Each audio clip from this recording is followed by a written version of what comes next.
What happened when Luke Skywalker decided to lock himself away in Darth Vader's castle? Greetings, my friends, and welcome back to the archives. The idea that Luke Skywalker would ever get so afraid as to run away and hide, removing himself from the galaxy, is a subject of hot contention. But it did indeed happen not only just in canon, but also in Legends continuity as well. However, in Legends, there was a much more nuanced reason as to why Luke decided to shut himself off from the rest of the galaxy at large. And interesting enough, it wasn't a peaceful island that he chose to exile himself to, but instead the dead and crumbled retreat of Darth Vader. Today's holocron comes from a lesser-known Legends novel entitled Before the Storm. This takes place almost 12 years after the Battle of Endor in the year 16 ABY.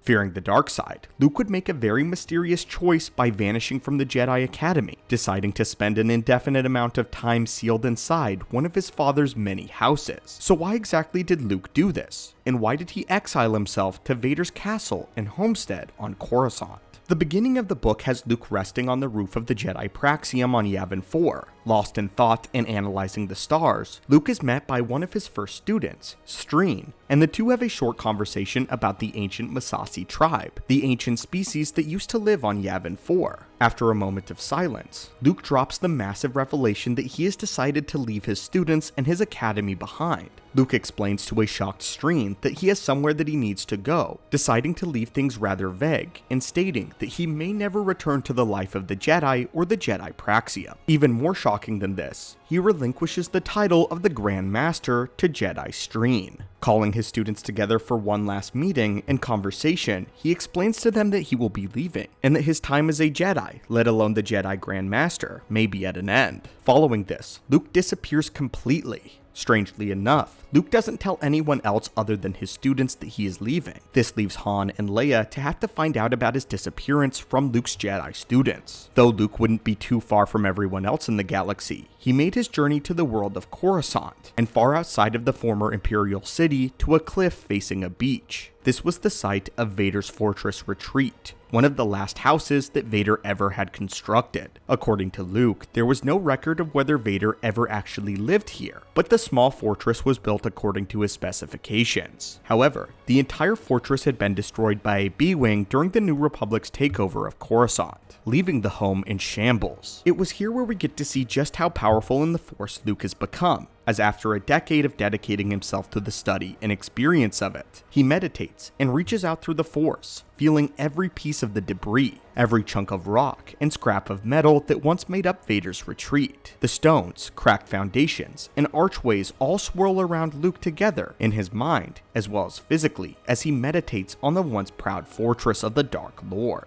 Luke then literally begins putting the entire fortress back together using the Force and the strength of his mind. By simply picturing the castle in its completion and extending his will over the debris, Luke caused each stone to fuse with the other and even de-aged the rock to make it structurally stable. Soon, Luke set it within the cliff face, and it was completed, the home of Vader restored. But Luke's work at the homestead was far from finished. Luke would proceed to cast a powerful Force illusion to completely and permanently obscure the fortress from the eyes of anyone who would stumble upon it. The novel says this: the last task was to inspect his retreat from the perspective of any outsiders whose gaze might fall upon it. From the sky, it appears as a part of the beach. From the sea, as a part of the cliffs. From the beach, as a part of the sky. From the cliffs, as a part of the sea. It was not a trick of camouflage, but a simple matter of allowing the essence of its substance to be seen. The retreat was one of the sea, and of the rock, and of the sand, and the sky, in harmony with them, rather than imposed upon them.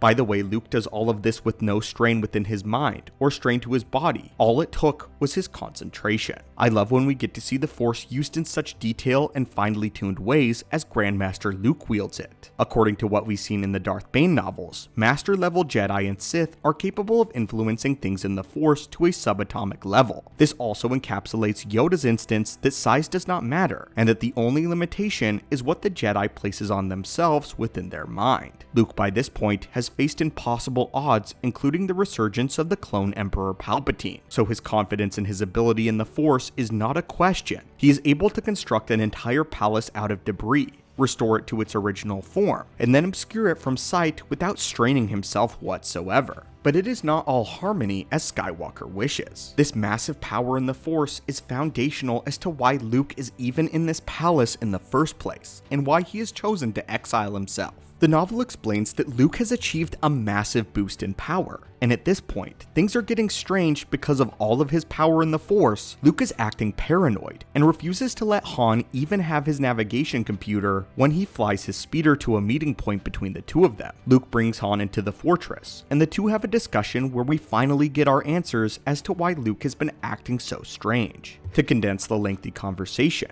Luke basically tells Han that he realizes how much he's solving everyone's problems, how he's defeated the Sith and the Empire more than once, and is now ushering a brand new era of peace. Yet, Luke says that he has not been able to find peace within himself, and that his deeds are never enough. Everyone in the galaxy is constantly wanting his attention and his help with something, and he has stretched himself far too thin. But this goes beyond just burnout or being overwhelmed. Luke actively feels as though all this responsibility is bringing him closer to the forces of the dark side itself. In essence, Luke explains that he realized the stronger one becomes in the Force, the more the expectation they'll have on their shoulders, and the more people will need from them. And when one is stretched to their limit, especially a Jedi with massive power like Luke, they have to make a decision. Either control their environment by any means necessary, or surrender to it, and let all responsibility go. In a sense, Luke Skywalker has now reached a threshold that very few Jedi or Sith ever have. He has the ability now to control the entire galaxy based on his own merits in the Force, and this scares him. In Luke's mind, this constant nagging for attention is going to cause him to snap and give into the control of the dark side in order to maintain everything around him as he sees fit. Luke puts it this way: the essence of the dark side is using the Force to control others. I know of this temptation firsthand. If you champion that idea, you're thinking just as Palpatine and my father did. I have the power, and it's mine to use as I wish. Should this be the code that we live by? Should the Jedi rule the galaxy simply because we can? Luke obsesses over this concept that it causes him great strain. Luke believes that because he is the most powerful being in the Force in the galaxy that he is aware of, that the dark side will tempt him even stronger now. He compares his chosen exile to Yoda and Obi-Wan, stating that it wasn't just hiding that they hid in a swamp or a desert, but rather, it was the relinquishing of control, and that they had to hand over the galaxy to somebody else, learning to surrender it. Luke states that he's doing the same thing for the good of those around him. Luke believes that he is capable of repeating the same mistakes as his father, but this time, he has achieved the might of the Chosen One. He is extremely dangerous. All of this perfectly brings us back to why Luke chose to exile himself within Vader's castle. This is to serve as a constant reminder of who his father became, and the evils that resulted of the desire to control. Han is understanding of this, but Leia is angered at Luke. Despite all of this though, Luke decides to remain in the castle, shut away from everyone for months on end. Luke spends extraordinary amounts of time in deep meditation. He learns a lot about how the Force interacts with the universe, and focuses strongly on never giving in to the fear that he feels deep within himself. But this is when a strange woman suddenly appears in Luke's chambers. She announces herself as Falanasi, and would read Luke's fears like an open book. She then claims that she knew his mother, and that there was a chance she too could still be alive. Luke, still having no idea who Padme was at this time, Luke decides to believe her and to aid this woman in her search. Of course though, in the end, this proves to be a grand lie. However, Luke comes to the conclusion that shutting himself away and closing himself off from the rest of the galaxy was not the answer to this fear. Instead, the answer was to confront what he was afraid of and deal with it himself. It is pretty out of character for any version of Luke to hide from the galaxy, considering the virtue of hope that the character represents. In Legends at this point, Luke knows a lot about not only the Jedi, but the Sith as well. He learned more about the Force and its intricacies, and through this time locked in his father's castle, he's learned more about the Force that he commands on such a massive, monumental scale now.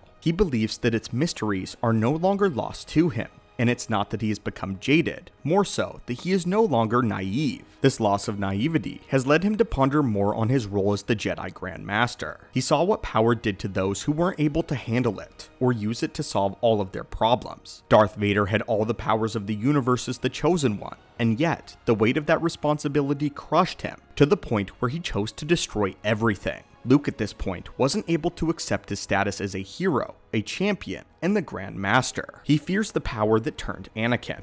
He feels the temptation to the dark side, and he feels that he is not perfect. Luke even admits that this is why he had a great fear of marrying or having children, as he was worried that this would repeat the cycle in the following generation, with his own son rising to kill him and turning to the dark side. This is a very developed and mature Luke. He's not thinking cynically, but he worries from the perspective of a man who has endured unimaginable trauma.